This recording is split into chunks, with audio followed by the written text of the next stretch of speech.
So, Victor, um, get your thoughts about J.D. Vance, who's been much in the news the last few days, and he gets into three areas. One, um, calling into Joe Rogan. Two, calling Netanyahu and chewing him out. And three, publicly attacking Ilhan Omar, Congresswoman, for marrying her brother.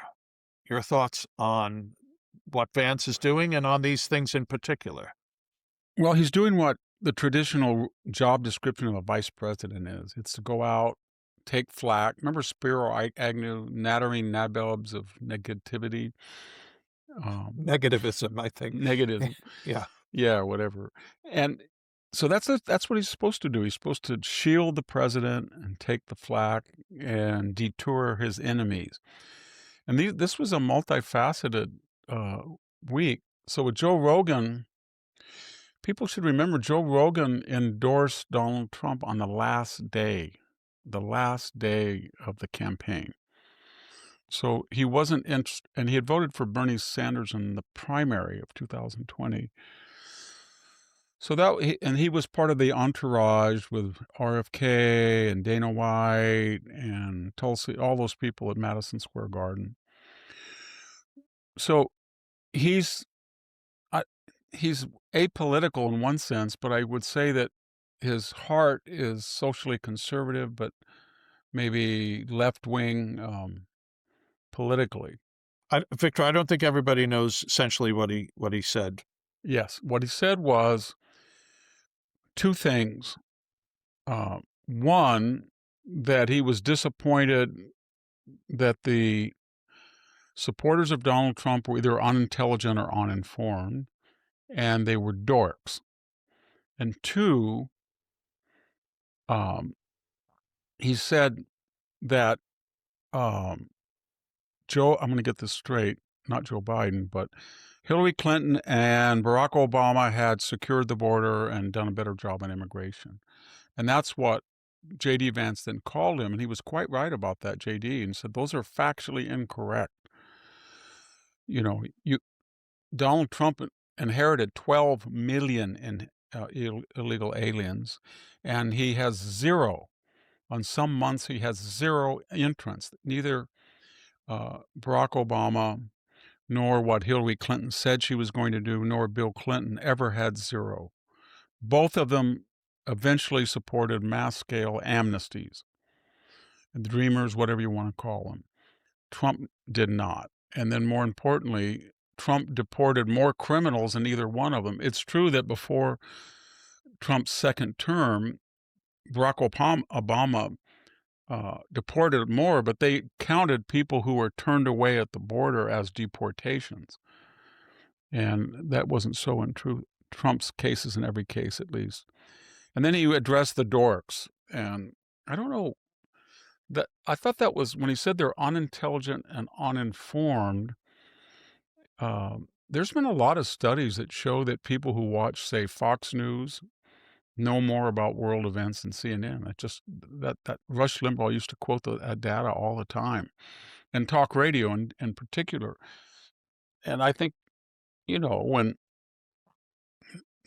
Johnny on Jesse Waters goes out to the beach and he talks to people, or he talks to people in the street and they know nothing, I don't think he's really getting a lot of conservative people there. Well, he is And getting college students, though, so that says something yeah, about the academy. but they're not conservative, I'll tell you No. that, because if he talked to people from Thomas Aquinas or Hillsdale, they would talk his head off with data and facts and analysis. So that I didn't, and then he says they're dorks, but that was kind of a weird word to use because they have been labeled by the left as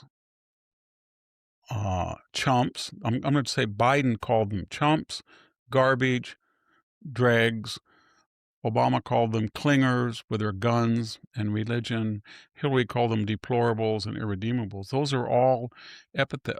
Mark Caputo for CNN said that there was more teeth. He had more teeth than all the people at a Trump rally. I guess it was Peter Strzok text to Lisa Page that he could smell them at Walmart. Those terms of disparagement are not dorky terms. They're kind of tough guy, or they're, you know what I mean? They like guns. So I didn't know what he meant by dorks.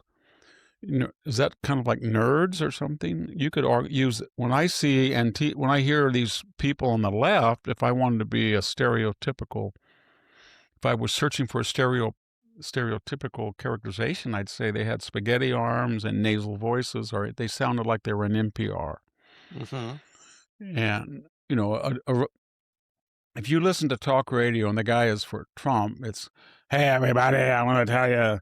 If you listen to an NPR, it's, "Wow, it's very problematic. There's pros and cons everywhere. Now, while we're not political, I think it's by universal consent that Donald Trump tragically is the worst president in U.S. history." That's that stuff. That's Yeah. dorky. So I don't know. So Dady called him up, and he kind of did it lightheartedly. You got wrong on immigration and dorks. He said there's dorks in any group, but we have fewer than anybody the left. Yeah. And then he made another call, right, to Netanyahu. Now that is more interesting. And supposedly he yelled at Netanyahu for providing false information that gave an unrealistically optimistic picture of the resistance that would rise up. Sort of what people during the Iraq War, I think it was Richard Pearl, said, "We'll be greeted as liberators," and people got latched onto that. That was more problematic because, first of all, he's I don't think, and you correct me, and maybe your listeners will nod or in agreement or shake your head no, but I don't think any vice president calls a head of state without the prior permission of the president.